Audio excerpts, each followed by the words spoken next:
The book of the vision of Nahum the Elkoshite.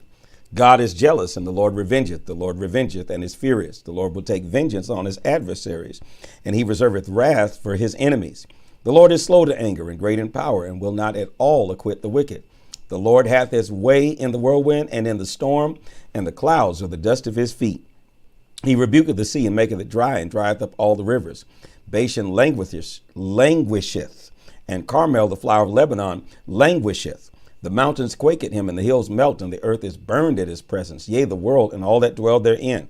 Who can stand before his indignation? Who can abide the fierceness of his anger? His fury is poured out like fire, and the rocks are thrown down by him. The Lord is good, a stronghold in the day of trouble, for he knoweth them that trust in him. But with an overrunning flood he will make an utter end of the place thereof, and darkness shall pursue his enemies. What do ye imagine against the Lord? He will make an utter end. Affliction shall not rise up the second time. For while they be folding together as thorns, and while they are drunken as drunkards, they shall be devoured as stubble fully dry. There is one come out of thee that imagineth evil against the Lord, a wicked counselor.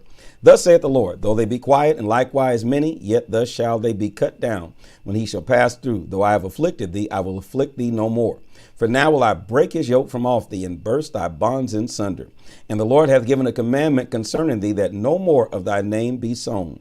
Out of the house of thy gods will I cut off the graven image and the molten image, and I will make thy grave, for thou art vile. Behold, upon the mountains the feet of him that bringeth good tidings, that publisheth peace. O Judah, keep thy solemn feasts and perform thy vows, for the wicked shall no more pass through thee. He is utterly cut off. Nahum chapter 2, verse 1.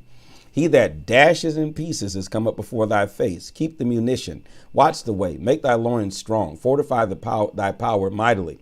For the Lord hath turned away the excellency of Jacob as the excellency of Israel. For the emptiers have emptied them out and marred their vine branches. And the shield of his mighty men is made red. The valiant men are in scarlet. The chariots shall be flaming torches in the day of his preparation, and the fir trees shall be terribly shaken. The chariots shall rage in the streets. They shall jostle one against another in the broad ways. They shall seem like torches. They shall run like lightnings. He shall recount his worthies. They shall stumble in their way. They shall make haste to the wall thereof, and the defense shall be prepared. The gates of the river shall be opened, and the palaces shall be dissolved. And Huzab shall be led away captive. She shall be brought up, and her maid shall lead her as with the voice of doves, dabbering upon their breasts. But Nineveh is of old like a pool of water. Yet they shall flee away. Stand, stand, shall they cry, but none shall look back. Take ye the spoil of the silver, take the spoil of the gold, for there's none end of the store and glory out of all the pleasant furniture. She is empty and void and waste, and the heart melteth, and the knees smite together, and much pain is in all loins, and the faces of them all gather blackness. Where is the dwelling of the lions, and the feeding place of the young lions? Where the lion, even the old lion, walked, and the lions whelped, and none made them afraid. The lion did tear in pieces enough for his whelps, and strangle for his lioness, and filled his holes with prey, and his dens with raven. Behold, I am against thee, saith the Lord of hosts. I will burn her chariots in the smoke, and the sword shall devour thy young lions, and I will cut off thy prey from the earth, and the voice of thy messengers shall no more be heard. Nahum chapter 3, verse 1. Woe to the bloody city! It is full of lies and robbery. The prey departeth not. The noise of a whip, and the noise of the rattling of the wheels, and the prancing horses, and the jumping chariots. The horseman lifteth up both the bright sword and the glittering spear, and there is a multitude of slain, and a great number of carcasses, and there is none end of their corpses. They stumble upon their corpses, because the multitude of the whoredoms of the well-fared harlot, the mistress of witchcrafts, that selleth nations through her whoredoms, and families through her witchcrafts. Behold, I am against thee, saith the Lord of hosts, and I will discover thy skirts upon thy face, and I will show the nations thy nakedness, and thy kingdoms thy shame. And the kingdoms thy shame. And I will cast abominable filth upon thee, and make thee vile, and will set thee as a gazing stock. And it shall come to pass that all that look upon thee shall flee from thee, and say, Nineveh is laid waste.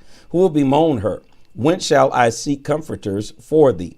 Art thou better than Populus? No, that was situate among the rivers, that had the waters round about it, whose rampart was the sea, and her wall was from the sea. Ethiopia and Egypt were her strength, and it was infinite. Put and Lupum were thy helpers. Yet was she carried away. She went into captivity. Her young children were also dashed in pieces at the top of all the streets, and they cast lots for her honorable men, and all her great men were bound in chains. Thou also shalt be drunken, and thou shalt be hid. Thou shalt seek strength because of the enemy. All thy strongholds shall be like fig trees with the first ripe figs. If they shall be shaken, they shall even fall into the mouth of the eater. Behold, thy people in the midst of thee are women. The gates of thy land shall be set wide open upon thine enemies. The fire shall devour thy bars. Draw thee waters for the siege. Fortify thy strongholds. Go into the clay and tread the mortar. Make strong the brickland. There shall the fire devour thee. Let's go back to verse 14. Draw thee the waters for the siege. Fortify thy strongholds. Go into the clay and tread the mortar. Make strong the brick kiln. There shall the fire devour thee. The sword shall cut thee off. It shall eat thee like the cankerworm. Make thyself many as the cankerworm. Make thyself many as the locust. Thou hast multiplied thy merchants above the stars of heaven. The cankerworm spoileth and fleeth away. Thy crowned are the locusts, and thy captains as the great grasshoppers, which camp in the edges in the cold bay. But when the sun ariseth, they flee away, and their place is not known where they are. The shepherds slumber, O king of Assyria. Thy nobles shall dwell in the dust. Thy people is scattered upon the mountains, and no man gathered them. There is no healing of thy bruise. Thy wound is grievous. All that hear the bruit of thee shall clap the hands over thee. For upon whom hath not thy wickedness passed continually?